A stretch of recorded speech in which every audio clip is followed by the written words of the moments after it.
पिथौरागढ़ के एंचोली तिराहे में स्थित अनुज स्वीट्स एंड केक शॉप पिछले 1 साल से अपने स्वादिष्ट 100% एगलेस केक के लिए लोगों की पहली पसंद। यहाँ मिलते हैं शानदार डिजाइनर केक, पेस्ट्री, पेटीज और भी बहुत कुछ जो हर खुशी को बना दे और भी खास। स्वाद और क्वालिटी का भरोसा सिर्फ अनुज स्वीट्स एंड केक शॉप में। राज्य के बहुचर्चित दुष्कर्म मामले का पुलिस ने खुलासा कर लिया है। पुलिस अधीक्षक रेखा यादव ने बताया, चंपावत के सल्ली गांव में नाबालिग के साथ रेप केस के मामले में बड़ा खुलासा हुआ है। पुलिस ने दावा किया है कि बालिका के साथ कोई रेप नहीं हुआ। यह मामला बदले की भावना के तहत साजिश के तहत रचा गया था। चंपावत रेप केस ने पूरे प्रदेश में तहलका मचा दिया था। पुलिस अधीक्षक रेखा यादव ने देर शाम प्रेस कॉन्फ्रेंस कर इस पूरे मामले का खुलासा किया। कल जनपद चंपावत के कोतवाली चंपावत क्षेत्र अंतर्गत एक विभत्स घटना की जानकारी हमें प्राप्त हुई, जिस पर तत्काल संज्ञान लेते हुए पीड़िता के पिता की तहरीर के आधार पर हमारे द्वारा अभियोग पंजीकरण की कार्रवाई की गई।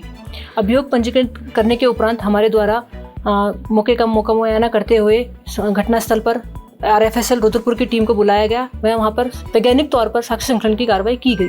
साथ ही जिला चिकित्सालय ले जाकर पीड़िता का मेडिकल परीक्षण कराया गया। वह मेडिकल परीक्षण के बारे में जो भी हमारी रिपोर्ट्स में आया है उसके बारे में CMO साहब आपको ब्रीफ करेंगे।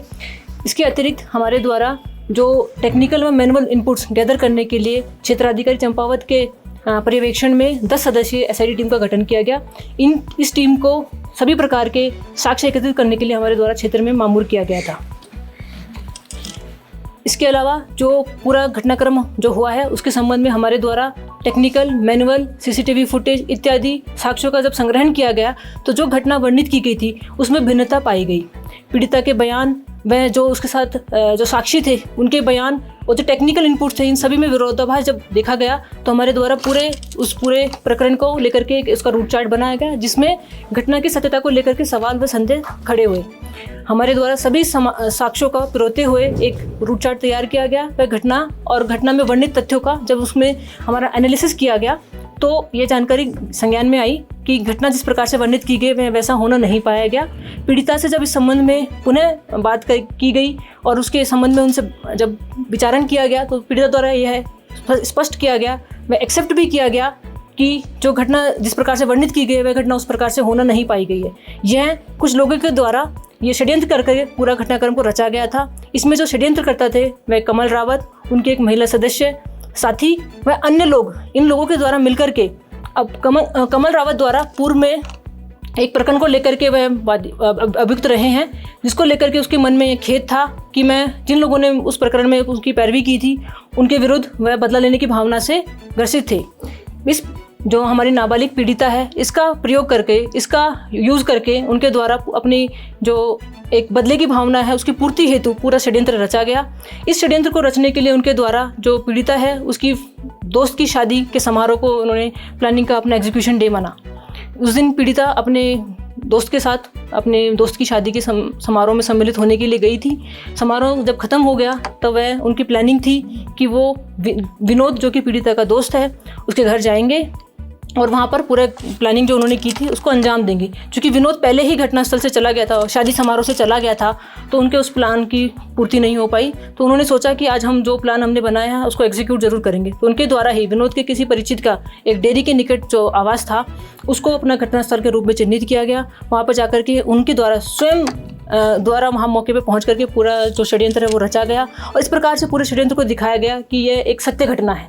जबकि जिन व्यक्तियों के नाम तहरीर में नामजद किए गए हैं उन व्यक्तियों की मौजूदगी ना ही तो टेक्निकल आधार पर, ना ही जो स्वतंत्र साक्षी हैं उनके आधार पर उसकी पुष्टि हो पाई है। उनकी मौजूदगी अन्यत्र कहीं पाई गई, घटनास्थल के निकट भी उनकी मौजूदगी नहीं पाई गई।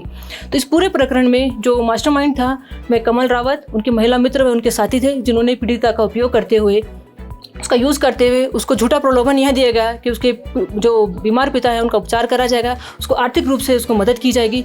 इस प्रलोभन और झांसे के चलते उसके द्वारा पीड़िता का यूज़ करते हुए अपने उद्देश्य की पूर्ति हेतु पूरे इस स्वांग को रचा गया और एक नाबालिग का यूज़ करते हुए उन्होंने नाबालिग के साथ इस प्रकार की विभत्स घटना कारित की जो शर्मनाक है, शर्मसार है। और मैं अंत में यही कहना चाहूँगी कि ये दुष्कर्म नहीं षड्यंत्र था, इसका भांडाफोड़ हमारे द्वारा किया गया है और जिन लोगों ने भी ये पूरा दुष्कर्म रचा है, षड्यंत्र रचा है, उसके खिलाफ सुसंगत धाराओं में वैधानिक कार्रवाई अमल में लाई जाएगी।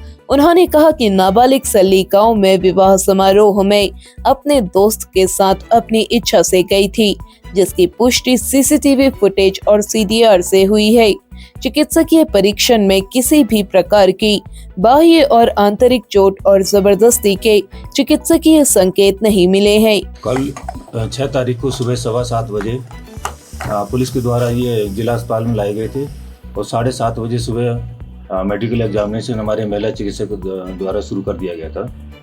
तो इसमें जो भी कार्रवाई हुई, जो हमारा प्रोसीजर है उसमें जो टाइम लगा वही लगा, बाकी हमने पूरा टाइम से करके पुलिस को हैंड ओवर किया है। पूरे मेडिकल में देखा जाए तो उसके शरीर पर किसी तरह के कोई बाहरी चोट के निशान, किसी स्ट्रगल के निशान नहीं थे। अंदरूनी आंच में भी इस तरह के कोई ज़बरदस्ती के कोई स्ट्रगल के निशान नहीं पाए गए। मैंने भी खुद अपना उसका पूरा देखा है, उसको पूरा स्टडी किया है इसको, तो उसमें ऐसा किसी तरह का कोई दुष्कर्म का नहीं पाया गया है। इस मामले को उठाने वाले कमल रावत पीड़िता और पीड़िता की महिला मित्र के मध्य घटना तिथि पर असामान्य रूप से कई बार संपर्क और वार्तालाप हुई है। घटना में नामजद विनोद सिंह रावत, नवीन सिंह रावत और पूरन सिंह रावत घटना स्थल पर मौजूद ही नहीं थे।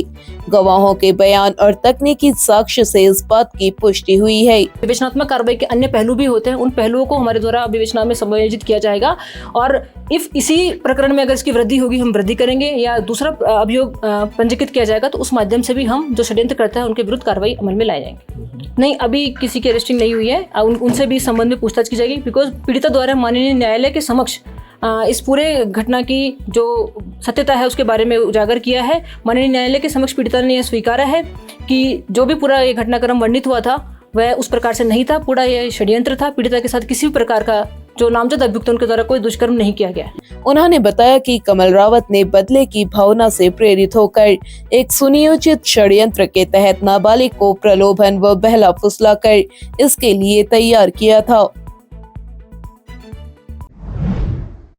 अब आप चैनल में न्यूज तथा विज्ञापन लगाने के लिए हमारे इन नंबर्स पर संपर्क कर सकते हैं।